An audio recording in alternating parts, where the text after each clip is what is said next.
sean trabajadores o sean empresarios, les interesa el tema de rotación de personal porque les afecta a todos. Les afecta a los trabajadores en el sentido de que probablemente no encuentran el trabajo que están deseando y salen en búsqueda y en búsqueda y en búsqueda del trabajo ideal, y por el otro lado el empleador que no puede retener al talento que es tan necesario en las organizaciones hoy en día. ¿Por qué existe esta rotación de capital? Bueno, hay dos de personal. Sí, gracias. Hay dos ángulos, ¿no? Uno del ángulo del empleado y otro es el ángulo del empleador. Si observamos desde el punto de vista del ángulo del empleado, la gran mayoría de empleados hoy optan por trabajos basados en una remuneración económica de corto plazo. Normalmente mi experiencia me ha demostrado que la gran mayoría de gente lamentablemente no disfruta lo que hace. Y tú puedes incluso entrar a un trabajo ganando muy bien, pero te aseguro que pasa el tiempo y llega un momento en el cual te vas a hartar del trabajo porque no es tu pasión, no están tus talentos ahí desarrollándose, y tarde o temprano vas a tener que mudar. Esto se demuestra, por ejemplo, inclusive a nivel de las familias, cuando el papá de alguna forma obliga al hijo a estudiar una carrera que él no quiere. Así es. Entonces él empieza la carrera, estudia 2 ciclos, 3 ciclos, y al tercer ciclo, ¡wow! Y lo peor es cuando estudia toda la carrera. Y lo peor es cuando estudia toda la carrera. 5 años perdidos. Entonces es de alguna forma el punto de vista del empleado. Pero digamos desde el punto de vista empresarial hay un cambio de paradigma. El viejo paradigma era el salario económico es lo único importante para lograr productividad, para lograr retención, para lograr compromiso.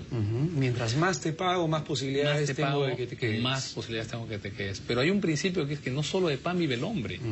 Y en ese sentido, hoy, sobre todo en el cambio generacional, recordemos que esa antigua generación de los baby boomers salían de época de guerra, donde lo más importante era sobrevivir.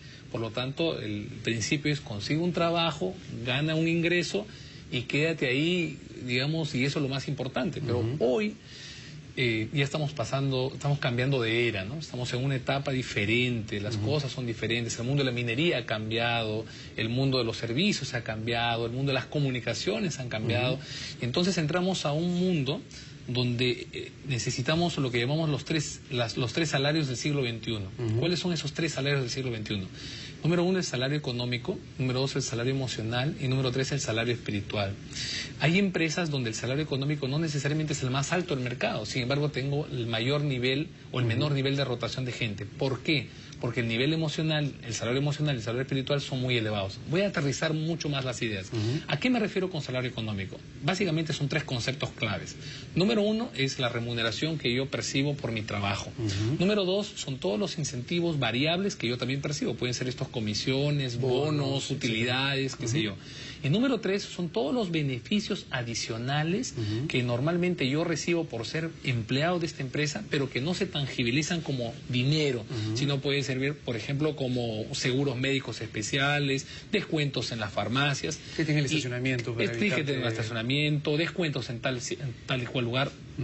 En mi experiencia, en la gran mayoría de empresas, por ejemplo, empresarios o directores o gerentes generales, no le ponen mucha atención a los beneficios. Es más, me ha tocado ver empresas donde le preguntábamos al director de operaciones de una empresa si conocía todos los beneficios que le daba a su empresa. Ni él mismo los conocía. Entonces, imagínate si los trabajadores lo conocen. Por lo tanto, cuando uno cuantifica el salario, debe tomar en consideración no solamente la remuneración fija, sino también la remuneración variable y además todos los beneficios adicionales que percibe una persona por ser parte de la organización. Y recordando siempre que lo que yo recibo, en el fondo a una empresa le cuesta por lo menos 1.7 veces, ¿no? Que es la sumatoria entre la CTS y todos los seguros y las vacaciones, etcétera, etcétera. Eso constituye el salario económico tradicionalmente, pero aún a pesar de tener estos 3 componentes, la gente siempre le pone atención solamente a la remuneración. Grave error. Porque no es eso solamente. Así es. Y muchas personas, por ejemplo, el hecho de no cuantificar, por ejemplo, cuánto ingresa en su CTS, da la percepción de insatisfacción porque ve que su patrimonio económico solamente está asociado al tema del salario, cuando en realidad está asociado a varias variables que aumentan el salario económico en su conjunto. Y ahí solamente para entender y redondeando la idea, es decir, estos 3 tipos de salarios: económico, el salario emocional y el salario espiritual. Con respecto al tema del salario económico, creo que es importante que los empresarios que nos están viendo entiendan, por ejemplo, la potencia que tiene un buen plan de incentivos en el esquema de remuneración, en el plano económico, de forma tal que alineen completamente los intereses para que si el trabajador gana porque cumple el objetivo A, B y C, y hay que tener muy claro cuáles son esos objetivos A, B y C, entonces la empresa también termina ganando. Totalmente. Mira, la semana pasada, bueno, este fin de semana se ha dado la reunión de Berkshire Hathaway, que es una de las empresas más exitosas en el mundo, de Warren Buffett y Charlie Munger.